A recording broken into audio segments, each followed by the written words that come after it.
에베소서 2장 1절부터 10절까지의 말씀을 함께 교독하면서 읽도록 하겠습니다. 에베소서 2장 1절부터 10절까지의 말씀, 우리 주님의 존귀한 말씀 함께 교독하겠습니다. 그는 허물과 죄로 죽었던 너희를 살리셨도다.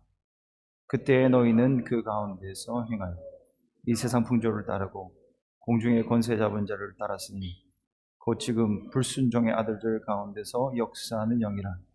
전에는 우리도 다 그 가운데서 우리 육체의 욕심을 따라 지내며 육체와 마음에 원하는 것을 하여 다른 이들과 같이 본질상 진노의 자녀이었더니 긍휼이 풍성하신 하나님이 우리를 사랑하신 그 큰 사랑을 인하여 허물로 죽은 우리를 그리스도와 함께 살리셨고 너희는 은혜로 구원을 받은 것이라.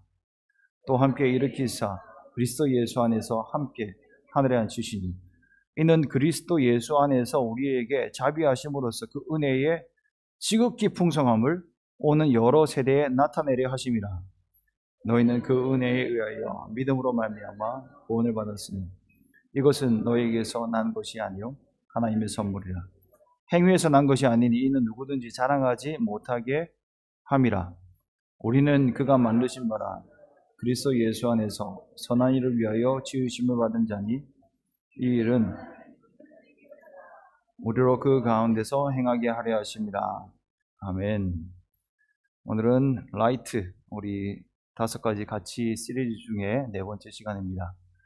여러분 지난 3가지를 기억하시리라고 믿어도 되겠죠? 라이트, L, 로드십. 2번째, I, 인스퍼레이션, 영감 있는 예배를 드린다고. 3번째, 지난주는 뭐였죠? generate, generation 아니고 generate. 비슷한데 generate예요. 삶의 자리에서 빛을 드러내자, 그런 차원에서 우리가 말씀 나눴습니다. 오늘은 4번째 호프입니다. H, 호프인데요. 무슨 의미냐면 우리 라이트하우스는 재정을 선교와 긍휼에 또 다음 세대를 위해서 사용하며 세상의 빛으로 살아가기 원합니다 라고 하는 내용이에요. 선교와 긍휼, 이것은 교회가 존재하는 목적입니다. 그래서 그렇게 사는 것이 마땅하다, 우리는 고백하는 것입니다. 하나님이 우리를 만드신 줄 믿습니다. 저와 여러분을 만드셨어요. God created us요. 하나님이 우리를 만드셨어요. 우리 주님의 작품이에요. 저와 여러분은 하나님의 작품. 근데 어떤 작품? 걸작품, 마스터피스가 되는 거예요. 옆 사람 한번 살짝 볼까요? 마스터피스를 한번 볼까요? 당신은 하나님의 걸작품입니다. 한번 고백하실까요?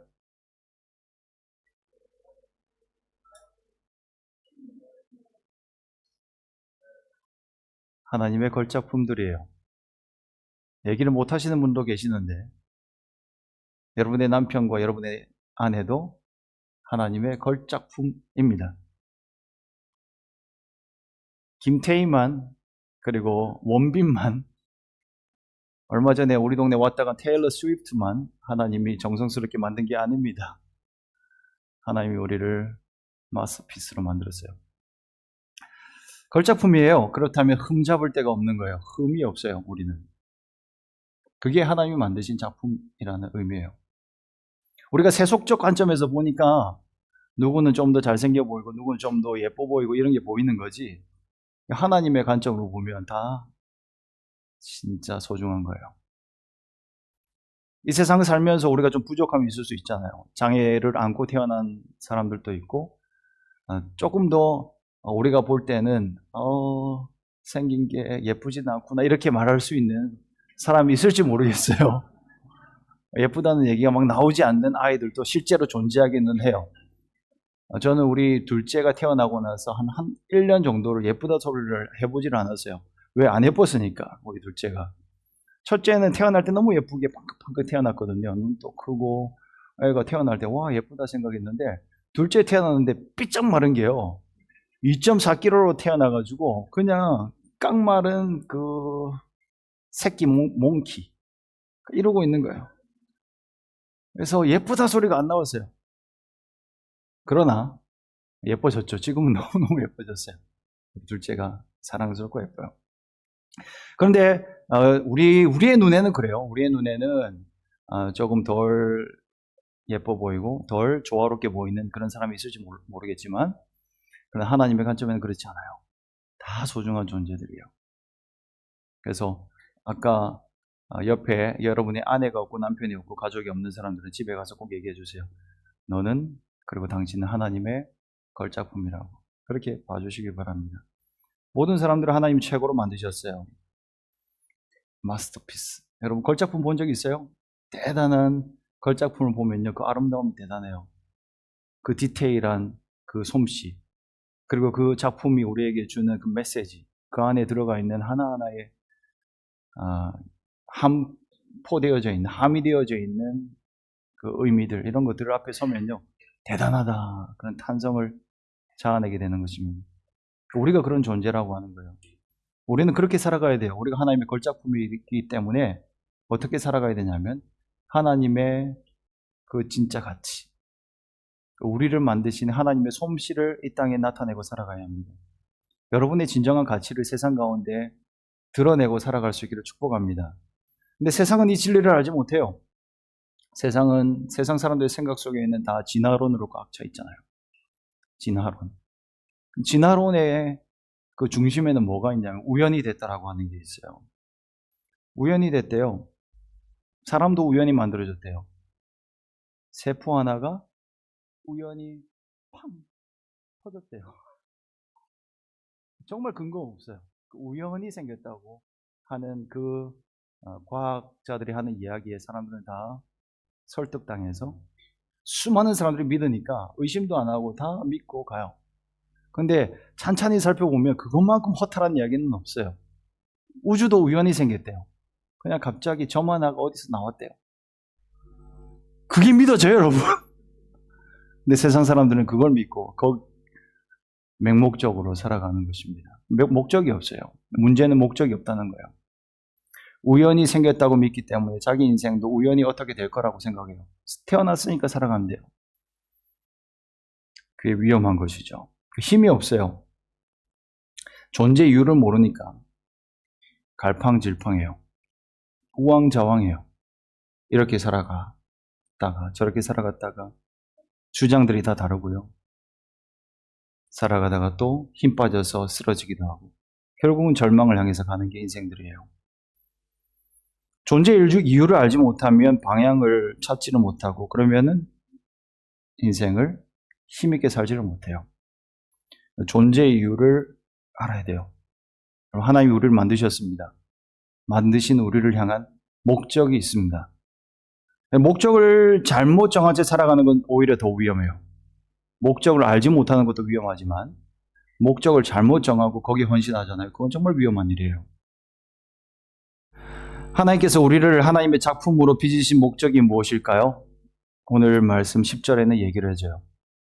하나님의 선한 일을 나타내게 하려 함이라고 그렇게 얘기해주고 있습니다. 사람을 만드신 목적이 있습니다. 그건 선한 일인데요. 어떤 게 선한 일이겠어요? 바로 하나님과 사람 간의 좋은 관계 속에서 사랑의 교제를 누리고 그 풍성한 은혜 가운데서 만족감을 누리며, 그리고 다른 사람에게 하나님의 그 풍성함을 나타내는 것. 그게 하나님이 말씀하시는 선한 일입니다. 그런데 이런 선한 목적이 있고 선한 뜻이 있었는데요. 인간의 죄로 인해서 걸작품이 깨어졌어요. 죄 때문이에요. 에덴 동산에서 완벽했어요. 완벽히 선한 일을 드러냈습니다. 그런데 인간이 죄를 범하고 걸작품이 땅에 떨어져 산산조각이 나버렸습니다. 오늘 본문에도 그게 기록되어져 있습니다. 3절에 보면요. 전에는 우리도 다 그 가운데서 육체의 욕심을 따라 지내며 육체와 마음에 원하는 것을 하여 다른 이들과 같이 본질상 진노의 자녀이더니, 그렇게 얘기를 합니다. 본질상 진노의 자녀였다. 본질상 진노의 자녀라는 것이 무슨 말일까요? 우리의 옛자가 그렇다는 거예요. 그리고 지금도 우리에게는 그 흔적이 남아있다라고 하는 것입니다. 우리가 대부분은 한국 혈통이죠. 아닌 분도 계시지만 대부분은 한국 사람이자 호주 사람. 그래서 여러분은 Where are you from 물으면 어떻게 대답하십니까? 여기서는 코리안이라고 얘기하겠지만, 근데 우리 중에는 시민권자도 있고 여기서 태어난 사람들도 있어요. 캐나디안도 있네요. 그래서 만약에 우리가 발리로 여행을 갔어요. 그래서 발리에 있는 주민이 우리에게 묻는다면 Where are you from? 이라고 묻는다면 여러분 갈등하지 않겠어요? 잠시 생각할 거예요. 그러면서 I came from Australia, but originally I'm from Korean. 그렇게 말할 분들이 많이 있을 거예요. 본질상 우리 안에는요, 코리안의 흔적이 남아있는 것입니다. 이 얘기를 하고 있어요. 우리가 그리스도인이 되었지만 그러나 여전히 우리 안에는 죄의 흔적이 남아있다고. 그래서 오늘 본문 말씀에도 보면 너희들의 옛자가 어땠는지 우리에게 알려주고 있습니다. 두 파트로 얘기를 해요. 첫 번째는 세상을 붙들고 있는 그 불순종의 아들들 가운데 역사하는 그 악의 세력 가운데 너희들도 속하였다. 소속을 얘기하는 거거든요. 이 세상은 지금 어디에 속해져 있냐면 세상은요, 사탄의 지배 아래 있어요. 그 사탄은 지금 무기를 뭐로 쓰냐면 돈을 써요. 그 세상 사람들은 다 돈의 조종을 받고 살아갑니다. 그래서 빠지는 게 뭐냐면 오늘 3절 말씀에도 말하지만 육체의 욕심을 따라 지낸다고. 하나님께 속하지 않은 사람들, 그리고 우리가 그 죄를 지었을 때는 무엇을 따라 살아가냐면 우리의 욕심을 따라 더 많은 것을 얻기 위해서, 더 풍족한 삶을 살기 위해서 그게 다 빠져서 살아갔었다고 얘기를 해요. 근데 그 흔적이 지금도 우리에게는 남아있다라고 하는 거죠. 이 흔적을 여러분도 느끼십니까? 사도 바울은 그걸 느꼈어요. 사도 바울이라고 하는 사람은 하나님 앞에 하나님의 그 비밀한 일을 깨달았고 하나님 앞에 귀하게 쓰임받았던 사람인데 스스로를 그렇게 고백을 했습니다. 오라, 나는 공고한 자로다. 나는 죄인 중에 괴수로구나. 내가 죄인 중에 죄인이구나. 그렇게 고백을 했어요. 여러분은 성경을 읽다가 또 그리스도를 따라간다고 노력을 하다가 이런 느낌을 받을 때는 없으십니까? 저는 그럴 때가 있어요. 성경을 읽어가다 보면 와, 내가 참 죄인이구나. 내 안에 죄인의 본성이 남아있구나. 본질상 진노의 자녀였던 그 흔적이 남아있구나 하는 것을 느낄 때가 있어요. 여러분은 그렇지 않나요? 복음서를 읽으면서 놀래요. 나는 막연히 그리스도를 믿고 천국 가는 존재라고 생각을 했는데 성경을 읽어가다 보니까 예수님의 말씀을 그냥 평면 없이 들여다보면요. 와, 정말 나는 천국 갈 수 있을까? 하는 의문도 생겨요. 우리 예수님이 말하는 하나님 나라의 그 메시지를 들어보면요. 그 수준이요. 대단하거든요. 예수님이 뭐라고 얘기하냐면 열매를 맺어야 된다고. 선한 열매를 맺어야 하나님의 백성이라고 얘기를 하면서 그 산상수훈의 그 이야기를 들어보면 야, 내가 이렇게 지금 살아가나? 이번 주만 해도 내 욕심을 따라서 살아가려고 했던 순간들이 너무 많고 당장에 교회로 오기 전까지만 해도 우리 아이들하고 이 다툼 속에서 교회로 와야 되는데 준비하고 있지 않은 그 모습을 보면서 내외 또 육체의 그 성질머리가 올라오잖아요. 억지로 또 누른다고 누르지만 또 표정은 표독스러운 저의 목소리는 또 나오잖아요. 그게 우리의 모습인데 아찔할 때가 참 많아요. 그런데 막연한 구원의 확신은요. 이런 두려움보다 훨씬 더 위험한 거예요. 저는 그렇게 생각해요. 막연하게 예수 믿으면 천당 간다. 예수님이 그렇게 얘기했어요? 그냥 그렇게 주문처럼 외우면 정말 우리는 하나님의 백성이 된 거예요? 열매를 맺어야 된다고 얘기를 해요. 하나님이 태초에 원하셨던 그 목적대로 선한 일을 이루며 살아가야 돼요. 원수까지도 우리는 사랑해야 돼요. 자기 자신처럼 사랑해야 된다고 예수님이 이야기하고 있어요. 근데 이 말씀 앞에 예스라고 나는 그렇게 하고 있다고 누가 감히 이야기할 수 있습니까? 욕심을 따라 살아가는 것. 그걸 주를 위해 살아가는 것보다 훨씬 더 편해하고 좋아하고 그냥 내 욕심대로 살아가고 싶어하는 내 본성이 여전히 남아있는데 이런 생각을 하다 보면 두려움이 찾아오는 거예요. 내가 과연 천국 갈 수 있을까? 여러분, 천국 갈 수 있어요? 갈 수 없어요. 여러분, 우리 중에 어떤 누구도요, 천국 갈 수 없어요. 그게 우리 형편이에요. 죄를 지었잖아요. 천국 갈 수 있는 자는 아무도 없습니다. 갈 수 없는 존재입니다. 여러분, 이걸 먼저 인정해야 돼요. 아, 나는 절망이구나. 나는 천국 갈 수 없구나. 나는 정말 하나님 앞에 바로 설 수 없는 자이구나 라고 하는 것을 철저하게 인정할 때 그때서야 복음 앞에 우리는 설 수 있는 것입니다. 죄인은 천국에 갈 수 없습니다. 우리에게 희망이란 것은 있을 수가 없습니다. 우리는 천국 근처에도 갈 수 없는 자들입니다. 그래서 우리의 시선이 어디를 향하냐면 바로 십자가를 향하는 거예요.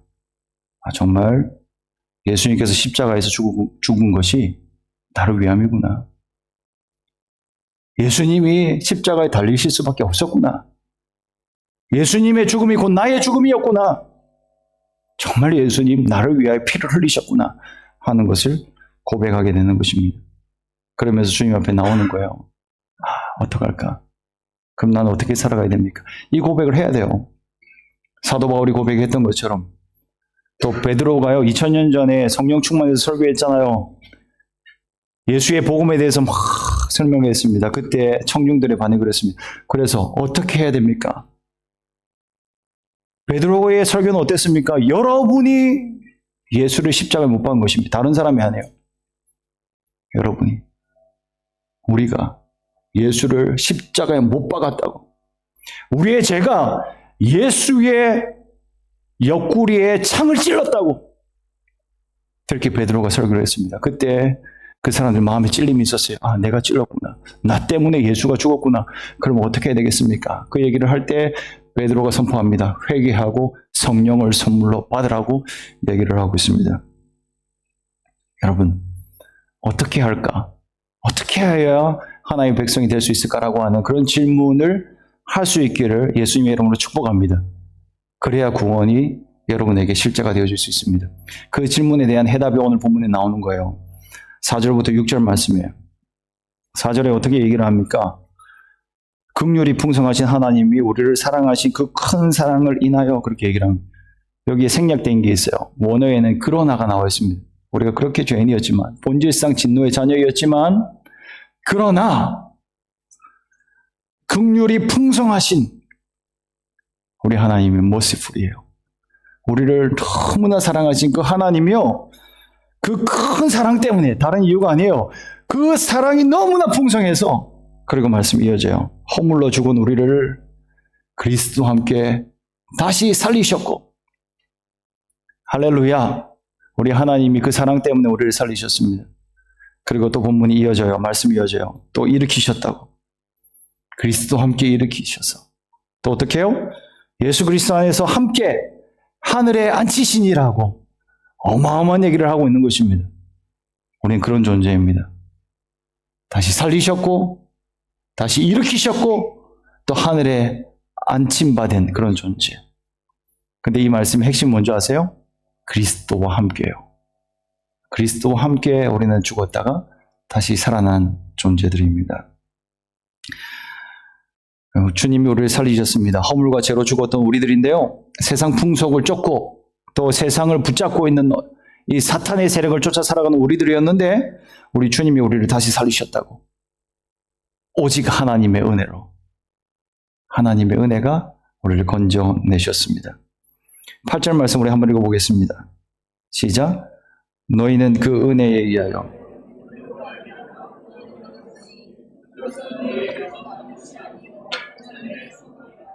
아멘. 하나님이 살려주신 것이라고. 하나님이 생명을 우리에게 주셨다고 얘기를 합니다. 그럼 바로 하나님의 가장 값진 선물입니다.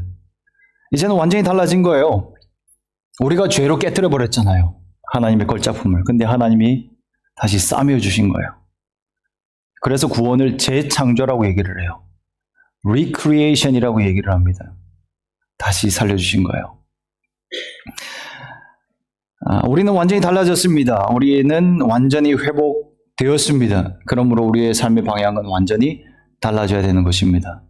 우리의 삶의 방향은 하나님께로, 그리스도를 향해 돌아와야만 하는 것입니다. 회개하고 회개에 합당한 열매를 맺으며 살아가는 저와 여러분이 될 수 있기를 축복합니다. 이 구원의 선물을 받는 자는 어떻게 살아가요? 감사함으로 살아가는 거예요. 가장 귀한 선물을 받은 자는요, 감사하는 것 외에는 할 말이 없어요. 너무 큰 걸 받았거든요. 내가 받을 수 없는 엄청난 선물을 받았거든요. 감사가 터져 나오는 거예요. 감사해요. 하나님 감사해요. 그럼 우리가 살아가면서 우리가 하는 일들 중에서 우리의 야망인지 혹은 하나님의 비전인지 구분할 수 있어야 돼요. 주님의 일인지 혹은 나의 욕심인지 구분할 수 있어야 돼요. 그 구분하는 잣대가 하나 있습니다. 그건 바로 감사가 있느냐 하는 것입니다. 교회를 아무리 열심히 하고 최선을 다해서 주를 위해서 산다고 해도요, 감사가 빠져버리면요, 자기 욕심이에요. 야망이에요. 교회 생활을 열심히 하고 또 교회 안에서 참 신자처럼 보여지는데요, 정말 열심히 살아가죠. 존경심을 생기게 만들어요. 그런데도 주를 향한 감사의 마음이 없으면 자기의 영혼도 결국은 피폐해져 가고요. 결국은 그런 사람들의 주변에 있던 사람들은 또 시험에 들기 시작을 해요. 그럼 감사로 살아갈 수 있기를 축복합니다. 감사가 있어야 돼요. 감사로 섬겨야 돼요. 나를 위해 죽으신 그 존귀한 주님을 생각하면서 살아가야 하는 것입니다. 주님이 우리를 재창조하셨습니다. 하나님이 우리를 만드실 때 목적이 있다고 그랬잖아요. 다시 만드실 때도 목적이 있는 것입니다. 목적 없는 창조는 없어요. 만든 것에는 모두 목적이 있습니다. 그래서 우리는 우리의 삶에서 창조하신 그 목적을 드러내며 살아갈 때 하나님이 나를 살리셨다고, 하나님 내 삶에 큰 이유가 있어서 살려주셨다라고 그렇게 믿고 살아갈 때 하나님의 영광이 나타나게 되고 또 우리의 삶도 빛나게 되는 것입니다. 두 번째, 우리 구원받은 자는 어떻게 살아가야 되냐면 은혜의 풍성함을 나타내고 살아가야만 합니다. 7절 말씀처럼 그 은혜의 지극히 풍성함을 오는 여러 세대에 나타내는 것이라고. 이게 우리의 삶의 목적이에요. 은혜의 풍성함을 우리도 경험하고 그리고 오는 세대에 나타내야 한다고. 은혜를 나타내줘야 돼요. 여러분의 자녀들에게 하나님의 은혜를 나타내줄 수 있기를 축복합니다. 여러분의 주변의 모든 사람들에게 하나님의 은혜의 풍성함 억지로 하는 게 아니에요. 하나님의 은혜가 너무나 크기 때문에 그냥 터져 나오는 거예요. 찬송도 터져 나오고 감사도 나오는 거예요. 그냥 감사하다. 하나님의 풍성함을 나타내야만 합니다. 근데 하나님의 풍성함은 언제 나타나는 줄 아세요? 우리가 감사한 마음으로 섬길 때 하나님의 풍성함이 나타납니다. 우리 교회는 풍성한 교회죠. 여러분 그거 아세요? 우리 교회는 굉장히 풍성한 교회예요. 모이는 모임마다 풍성함이 있어요. 바베큐 파티를 해도요, 저는 항상 그 얘기해요. 소세지 하나만 구웁시다. 그렇게 얘기를 하는데 어김없이 그 파티는 풍성한 파티가 돼서 너무나 아름다움을, 풍성함을 우리는 누렸어요. 지금도 누리고 있습니다. 지난 주 중에도요, 우리 찬양팀 식구들하고 또 한 셀 식구하고 또 캠핑을 갔어요. 그러니까 저도 초대해줘가지고. 사실은 저만 같이 가자 그랬었는데 갑자기 이 사람 저 사람 붙더니 꽤 많은 식구들이 캠핑을 갔어요. 그 야외에서 야영을 하는데요. 근데 그냥 캠핑이라고 해서 하룻밤 자고 오는 것이니까 가서 우리 한국 사람들 가면 삼겹살 구워 먹고 오니까 그러고 오지 않겠나 생각하고 갔는데요. 근데 또 어김없이 기대 이상이었어요. 삼겹살 구워 먹고 라면 끓여 먹고 오겠지 했는데 뭐가 계속 나와요. 섬김이 있기 때문이에요. 일을 빼고 미리 와서 텐트를 치고 불을 피우는 사람이 있기 때문이에요. 자기 재정을 써가면서 자기 에너지를 써가면서 사오는 사람이 있기 때문이에요. 섬김이 있기 때문에 누리는 것입니다. 한 집사님은요, 잠도 안 자고 그 불이 꺼질까봐. 누군지 예상하십니까? 있어요. 우리 교회 불 담당.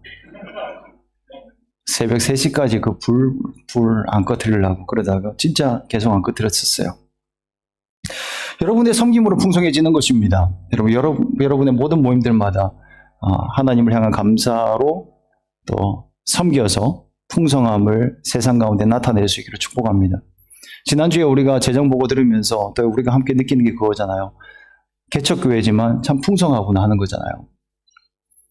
여러분의 헌신과 섬김으로 그렇게 되는 거예요. 여러분이 충성되게 헌신해 주시고 헌금해 주셔서 이렇게 올 수 있는 거죠. 헌금 생활 중요한 것입니다. 헌금 생활의 기준은 11조와 감사 헌금이에요. 또 하나님께 감사하는 마음으로 드리고 또 내게 있는 모든 것이 주님의 것이라고 인정하며 11조를 드리는 것이에요. 중요해요, 여러분. 돈이 가는 곳에 마음이 가는 거예요. 그러니까 헌금 생활을 제대로 하지 않고 내가 신앙 생활을 제대로 한다고 할 수가 없어요. 계속해서 잘 할 수 있기를 바랍니다. 헌금 생활 잘 해야만 합니다. 고린도후서 9장 7절 말씀에 이렇게 얘기합니다. 각각 그 마음에 정한 대로 할 것이요 인색함으로나 억지로 하지 말지니 하나님은 즐겨내는 자를 사랑하시느니라. 헌금 생활의 핵심 내용이죠. 즐겨서 내는 거예요. 감사함으로 헌신하는 거예요. 그리고 나머지는 청지기의 삶을 살아가는 것이죠. 우리 교회도 마찬가지입니다. 교회적으로도 하나님이 공급하시는 그런 물질이 있으면 또 주님의 나라를 위해서 사용하는 것입니다. 긍휼과 선교에 재정을 쓰고 섬길 자리를 찾는 거죠. 작년에요, 우리가 개척하고 거의 첫 해였는데 터키에 지진이 났습니다. 근데 지진이 나고 그 주간에 우리는 헌금을 받아서 또 라이트하우스 모든 교회와 함께 연합해서 또 연합 특별팀이 꾸려져서 그곳을 직접 갔어요. 그래서 우리가 모은 헌금을 가지고 구호 활동도 하고 또 나누고 왔던 적이 있습니다. 얼마나 기쁘고 또 자랑스러웠는지 모릅니다. 그리고 또 올해 2월 달에는 우리가 네팔에 단기 선교도 갔다 왔잖아요. 이게 그냥 우리는 가는가 보다 하고 가지만 생각보다 쉬운 건 아니에요. 제 마음 안에도 걱정이 들긴 했어요. 간다고 할 때 과연 이게 가능한가?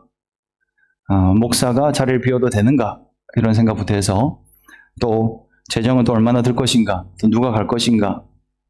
하나님이 진짜 채워주실까? 이런 생각들도 하게 되는 것입니다. 고민이 되지만 그러나 순종하며 갔다 온 거예요. 그 시드니에 있는 여러 교회들이 있지만 누구나 어떤 교회나 이렇게 다 하는 건 아니에요, 여러분. 그 여러 교회 목사님들을 만나지만 갔다 온다 그러면 놀래요. 좀 재수없나? 주여. 주님이 은혜 주시니까 그런 거죠. 다 소중해요. 다 우리 모든 교회는 소중하지만 놀랜다 이거예요. 사람들이 어떻게 그럴 수 있냐? 그럴 수 있는 이유는 목적 의식을 가지고 있기 때문이에요. 하나님이 교회를 세운 이유는 긍휼과 선교를 위해서다. 그 세상의 모든 부분을 우리가 다 채우고 다 도울 수는 없어요. 그러나 하나님이 보내시고 하나님 말씀하신 것이라고 생각되어지면 우리는 하려고 한다. 그 마음을 가지고 있는 것이니까 가능한 거죠. 여러분, 하나님께 쓰임받는 사람은 탁월하거나 특별한 사람이 아닙니다. 존재의 이유를 분명히 알고 우리 주님께 우선순위를 두고 주님께 순종하는 걸 우선순위에 두고 살아가는 그 사람을 하나님은 사용하시고 그런 교회를 끝까지 사용하실 줄 믿습니다. 여러분, 하나님은 그런 사람 사용하십니다. 또 하나의 비결이 있습니다. 하나님께 쓰임받는 비결. 그건 자기의 연약함을 인정하는 사람이에요. 사도 바울은 하나님께 정말 놀랍게 쓰임받은 사람이잖아요. 신약 성경에 최고 많은 성경을 기록하고 정말 사도 바울은 귀하게 쓰임받은 하나님의 종인데 그는 연약함이 있었어요. 육체의 약함이 있었습니다. 근데 그걸 그는 숨기지 않아요. 하나님만 자랑하고 자기의 약함은 그대로 드러냈습니다. 이런 태도가 필요해요. 특별한 사람, 많이 가진 사람을 통해서 하나님은 일하시는 게 아닙니다. 하나님, 나는 이런 약함이 있습니다. 이런 부족함이 있습니다. 그렇게 인정해 드릴 때 하나님은 그런 우리를 찾아오시고요. 그런 우리를 통해서 놀랍게 역사하십니다. 저도 그래요. 첫인상을 보고 신 목사는 걱정 없이 살았겠다. 그런 얘기를 하는 분이 있어요. 그렇게 봐주셔서 고마워요. 그런데 저도 험난한 어린 시절을 보냈습니다. 나름대로 고난이라 그러면 고난이라고 말할 만한 그런 약점이 있습니다. 35년 동안 다른 사람들에게 저 출신 배경을 얘기를 하지 않았었어요. 제 아내한테도 결혼하고 한 6, 7년 동안 얘기를 안 했습니다. 나완저촌에서 제가 나고 자랐다는 그 얘기를요. 부끄러운 과거였어요. 어떻게든지 숨기고 싶었어요. 그런데 그걸 오픈하는 순간 제 아내가 그 얘기를 듣고 왜 이제서나 얘기하냐고. 그리고 그 얘기를 나누는 순간 하나님이 당신의 삶 가운데 역사하셨군요. 인정하게 되는 것이죠. 우리의 약함을 인정해 드리는 거예요. 다 약점이 있어요. 사람들은 근데 세상 사람들은 약점을 노출하지 않으려고 그러죠. 그래서 자기 약점을 아는 사람들을 두려워하고 약점을 들추어내려고 그러면 원수가 되어져 버리죠. 근데 믿음의 사람들은 그렇게 하지 않습니다. 우리의 약함이 하나님의 강함이 되기 때문입니다. 고린도후서 12장 10절 말씀에 얘기를 합니다. 내 약함이 내 약한 그때의 강함이라고 얘기를 합니다. 예수님이 이 땅에 오신 이유가요. 약자와 함께하기 위해서 왔다고. 약한 자를 고치기 위해 왔다고 그렇게 얘기를 합니다. 우리가 우리의 연약함을 인정해 드릴 때 하나님이 그 자리에 역사하게 될 것입니다. 이렇게 얘기한다고 해서 대충 살아라, 철저하게 살지 말아라 그런 얘기를 하는 게 아니에요. 여러분, 사도 바울이 대충 사는 사람 아니었습니다.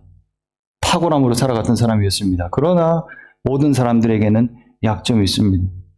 모든 가정에는 감추고 싶은 연약함들이 있습니다. 그것을 인정해 드릴 때 하나님 역사하는 것입니다.